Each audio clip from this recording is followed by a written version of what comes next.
Ce matin, Lali et Baptiste ont la main verte.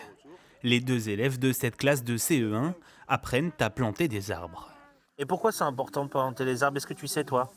Pour que les animaux ils se nourrissent et ils vivent. Pour moi, c'est important pour faire du bien à la nature et pour que les animaux reviennent. À leur côté, des enseignants mais aussi des parents d'élèves, heureux de passer ce moment en extérieur avec les enfants. Allez, vas-y, tasse bien autour. Faut bien tasser. Moi, ce qui me plaît, c'est voir les enfants replanter des arbres, redonner un peu de nature. C'est agréable. Et les voir contents. Au total, environ 150 élèves allant de la grande section au CE2 participent chacun leur tour à ce projet.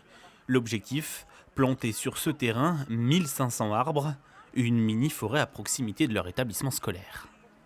Ce qui m'a séduit dans un premier temps, c'est l'approche à la fois environnementale et pédagogique, avec une animation auprès des élèves et en même temps ce travail de recréation d'un poumon vert au milieu de l'école, avec un petit îlot au milieu qui a vocation justement à être investi par les classes et les élèves pour pouvoir faire classe dehors.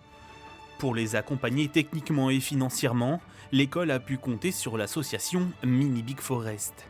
Créée en 2018 sur les principes du japonais Akira Miyawaki, elle veut planter de petites forêts urbaines, variées et très denses.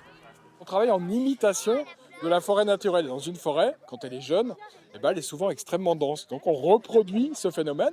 Ça va nous permettre de créer des microclimats à l'intérieur de la mini-forêt et vraiment de conserver une humidité relative qui va pouvoir servir notamment à rafraîchir les îlots de chaleur en milieu urbain.